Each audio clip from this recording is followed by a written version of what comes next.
मैं आज कटिबद्ध हूँ पार्वत्य अपने प्राण में, प्रतिपल धड़कती जो कि निर्जर शक्ति है उसको समर्पित कर चलूं। कैसे पराजित हो सकेगी, बोल मेरी शक्तियाँ, बोल मेरी शक्तियाँ। यह काव्यांश जिस कवि की कविता का है, उनसे मेरी मुलाकात का किस्सा बहुत रोचक है, आपको वो सुनाता हूँ। बात उन दिनों की है जब मैं हॉस्टल में रहा करता था, तो हर इतवार हमें आउटिंग मिला करती थी और मेरा एक नियम था कि हर इतवार जब भी मुझे आउटिंग मिलती थी तो मैं रुड़की सिविल लाइन्स स्थित बुक स्टॉल पर जाकर किताबें खरीदता था। मेरा एक मिशन हुआ करता था कि एक हफ्ते में इस किताब को मैं ख़त्म करूंगा और अगले इतवार जाकर एक नई किताब लेकर आऊँगा। ऐसा करते करते मैंने प्रेमचंद की कई किताबें पढ़ ली, कई कहानियाँ पढ़ डाली, शरतचंद की किताबें पढ़ डाली और भी अन्य लोकप्रिय लेखकों की मैं किताबें पढ़ चुका था। तो अब शुरू हुआ सिलसिला प्रयोगों का। मैं प्रयोग करने लगा, नए नए लेखकों को पढ़ने लगा और एक दिन ऐसे ही ढूंढते ढूंढते एक ही लेखक की 2 किताबें मेरे हाथ लग गई। किताबें थी काट का सपना और सतह से उठता हुआ आदमी।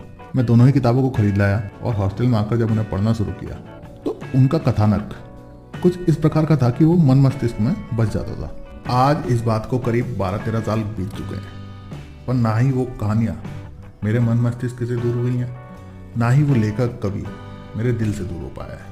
तो आज का यह एपिसोड मेरे प्रियवर उसी कवि, कहानीकार, निबंधकार को समर्पित। आशा करता हूँ आप सभी को आज का एपिसोड पसंद आएगा।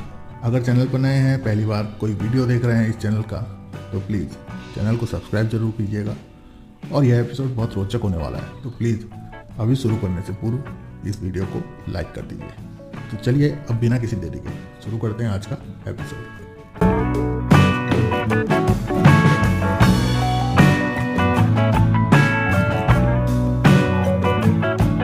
नमस्कार, मैं कुणाल, पुनः आप सभी का स्वागत है आप ही के अपने YouTube चैनल पर। आशा करता हूँ आप सभी अच्छे होंगे और अपने परिवार के साथ जीवन का आनंद ले रहे होंगे।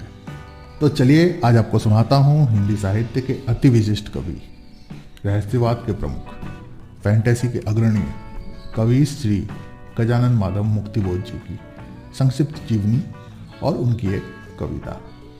साल था 1917। 13 नवंबर को श्योपुर मध्य प्रदेश में एक पुलिस इंस्पेक्टर श्री माधव मुक्तिबोध के घर जन्म होता है श्री गजानन माधव मुक्तिबोध का। पुलिस में नौकरी होने के कारण पिताजी का बार बार तबादला हुआ करता था। इस वजह से उनकी प्रारंभिक शिक्षा बाधित रही और काफ़ी व्यवधान उनकी पढ़ाई में पड़ता रहा। 1930 में मुक्तिबोध जी ने उज्जैन से मिडिल की परीक्षा दी, मगर अनुत्तीर्ण हो गए। इस घटना को वो अपने जीवन की एक प्रमुख घटना मानते हैं। 1938 में इंदौर से बीए की परीक्षा उत्तीर्ण करने के पश्चात मुक्तिबोध जी उज्जैन के मॉडर्न स्कूल में अध्यापक हो गए। इसी दौरान इनके एक मित्र रात की गश्त ड्यूटी में तैनात हो गए, तो मुक्तिबोध जी अपने इस मित्र के साथ रात को सड़कों पर निकल जाते और यही रात्रि के अनूठे रंग उनकी कविताओं में, उनकी रचनाओं में आम देखने को मिलते हैं। 1939 में पारिवारिक असहमति के बावजूद मुक्तिबोध जी ने शांता जी से प्रेम विवाह कर लिया।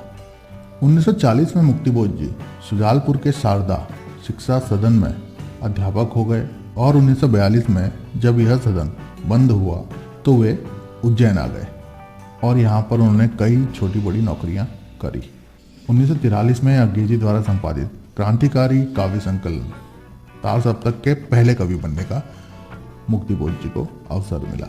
1948 में नागपुर आ गए और सूचना तथा प्रकाशन विभाग, आकाशवाणी एवं नया खून में काम किया। 1954 में नागपुर विश्वविद्यालय से एमए की परीक्षा उत्तीर्ण करी।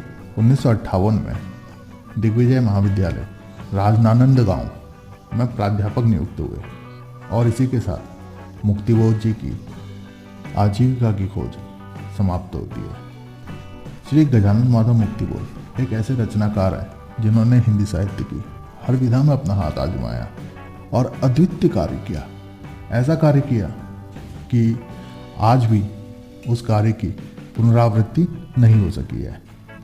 मैं व्यक्तिगत रूप से इसे त्रासदी ही मानता हूँ कि श्री गजानन माधव मुक्तिबोध जी की कोई भी रचना उनके जीवित रहते छप नहीं सकी थी और उनके जाने के बाद जब उनकी रचनाएं प्रकाशित हुई तो उन्होंने हड़कंप मचा दिया।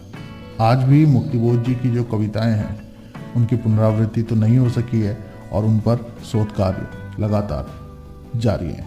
मुक्तिबोध जी की कुछ प्रमुख रचनाएं हैं चांद का मुंह टेढ़ा है, एक साहित्यिक की डायरी, काठ का सपना, विपात्र, सतह से उठता हुआ आदमी आदि आदि। जीवन पर्यंत निर्धनता, रोगों और साहित्यिक उपेक्षा से जूझते हुए अंततः 11 सितंबर 1964 को नई दिल्ली में हिंदी साहित्य के अति विशिष्ट कवि श्री गजानन माधव मुक्तिबोध ने इस संसार को अलविदा कह दिया। तो यह था मुक्तिबोध जी का संक्षिप्त जीवन परिचय।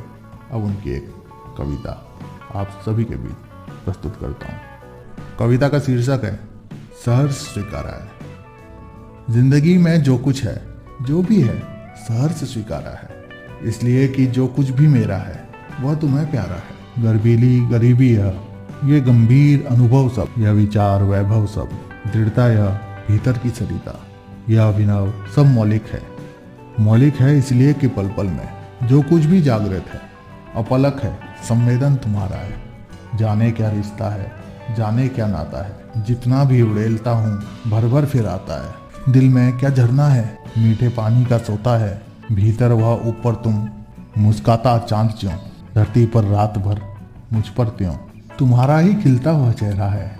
सचमुच मुझे दंड दो कि भूलूं मैं तुम्हें भूल जाने की दक्षिणी ध्रुवी अंधकार अमावस्या। शरीर पर, चेहरे पर, अंतर में बालू में, झेलू में, उसी में नहालू में, इसलिए कि तुमसे ही परिवेष्टित आच्छादित रहने को रमणीय यह उजेला अब सहा नहीं जाता है।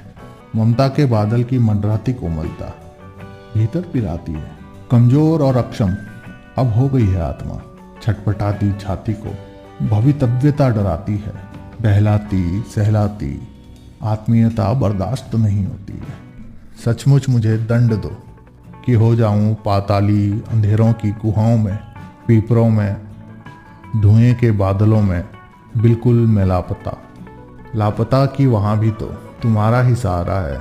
इसलिए कि जो कुछ भी मेरा है या मेरा जो होता सा लगता है, होता सा संभव है, सभी वो तुम्हारे ही कारण के कार्यों का घेरा है, कार्यों का वैभव है।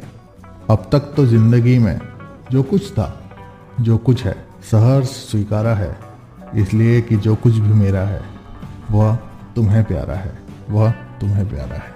तो यह था मेरे प्रियवर कवि श्री गजानन माधव मुक्तिबोध जी का संक्षिप्त जीवन परिचय, वो उनकी एक कविता। आपको आज का एपिसोड कैसा लगा मुझे कमेंट के माध्यम से ज़रूर बताइएगा।